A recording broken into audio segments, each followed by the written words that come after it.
Right now, there is a massive, nationwide treasure hunt happening across the country. And you know what? You might unknowingly be one of the winners. Seriously, we're going on an urgent quest today to recover hidden wealth that actually belongs to you or your family. So, if you've ever received a savings bond as a gift when you were a kid, or maybe you had a relative who tucked away important papers for a rainy day, you're going to want to pay very close attention to this.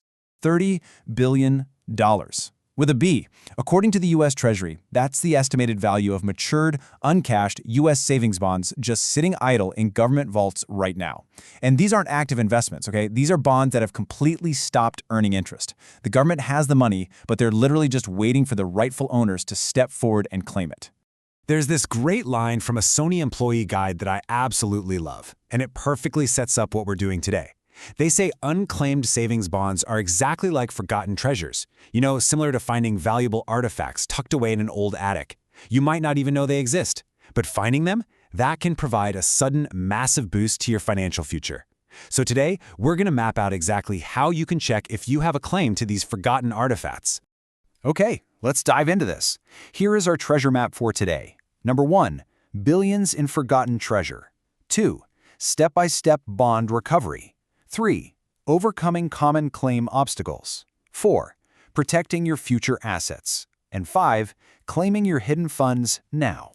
Starting right off with Section 1, billions in forgotten treasure. Billions are currently unclaimed. So what exactly are these assets, and how does $30 billion just go missing?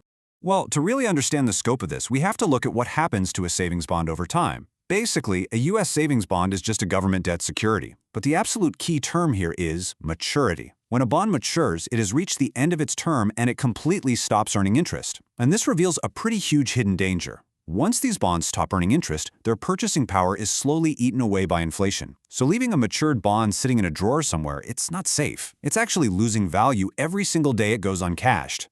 So why do they go missing in the first place? Well, historically, these were physical paper certificates. And think about it. How easy is it to lose a single piece of paper over, say, 30 years? They get lost in household moves all the time. They're given as childhood or graduation gifts, like grandma bought you one when you were born and you completely forgot about it. Often, the original bondholders pass away, which leads to a ton of confusion during estate settlements. And compounding all of this is just a lack of fully automated historical federal records. Those legacy systems make it incredibly easy for these physical certificates to just slip right through the cracks of a family's history. Which brings us to Section 2, Step-by-Step Bond Recovery. I'm going to be your trusty navigator here. We know the problem, now let's move on to the actionable solution. If you think you've lost a bond, here is your concise 5-step recovery process. Step 1, gather whatever information you can. We're talking names, approximate purchase dates, social security numbers. Step 2, search the databases. Step 3, fill out the official government form, which is FS Form 1048. Step 4, get your signature properly certified. And Step 5, mail the whole shebang to the Treasury Retail Securities Services. Now, let's zoom in on how to actually execute a couple of these crucial steps. When you hit Step 2, searching the databases, you actually have 2 different avenues. You can do a federal search on treasuryhunt.gov, which lets you search by social security number or name and state, specifically for matured bonds. But what's really interesting here is the state level. Thanks to some recent legislation called the Secure 2.0 Act, the Treasury is now legally required to share data on certain matured, unredeemed bonds directly with the states. This is a game changer because it means you can also use state-level databases through the National Association of Unclaimed Property Administrators or unified portals like missingmoney.com. You literally have double the chances of finding a match. And that brings us to the most critical piece of the puzzle. Let's say you get a match, but you don't have the physical paper. Enter FS Form 1048. You absolutely must fill out this specific document. It's the official claim for lost, stolen, or destroyed United States savings bonds. Filing this form is what initiates the formal process for the government to replace or cash out your missing assets. Section 3, overcoming common claim obstacles. Because look, whenever you're dealing with the government, it's not always a smooth ride. There are definitely some bureaucratic dragons to slay, and you need to be prepared. According to a really comprehensive guide from PDF Filler, there are a few frequent reasons Form 1048 gets rejected, and you want to avoid these at all costs. It sounds super basic, but missing signatures and incomplete fields are right at the top of the list. Providing incorrect bond information is another one, but the biggest trap for most people, by far, is the failure to properly notarize or certify the document. Listen to this part because it's a huge deal. A standard local notary is often totally insufficient for a government bond replacement. The Treasury requires really strict signature standards to prevent fraud. So you frequently need what's called a medallion signature guarantee, or a specific authorized certifying officer stamp. Usually get this from your bank or financial institution.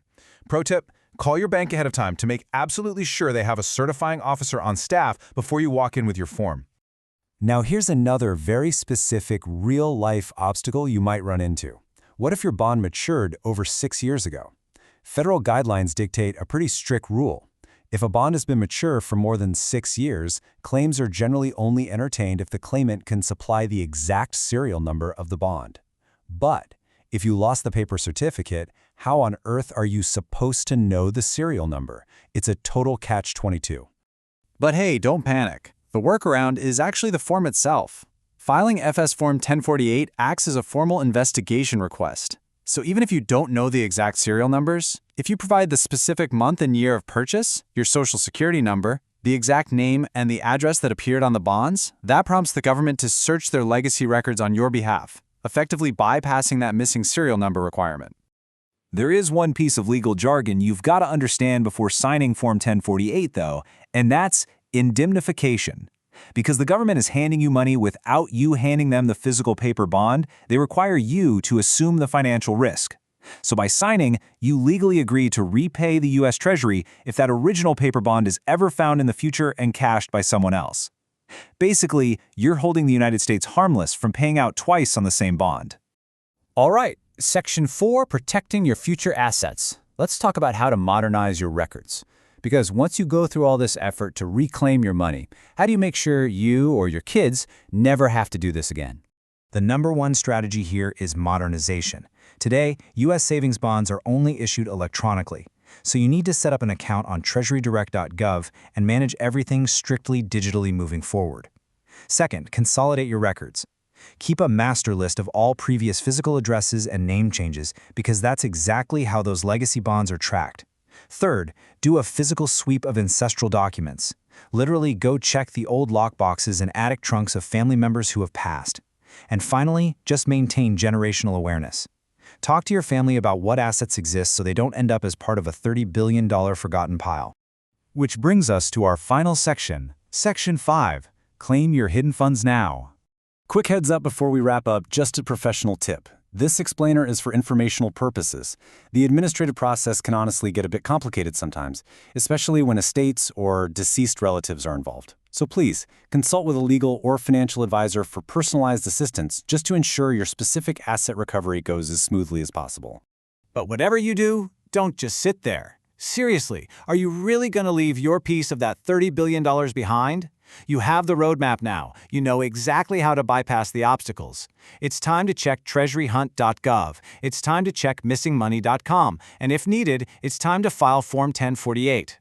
Go find out if you have a forgotten treasure waiting for you right now.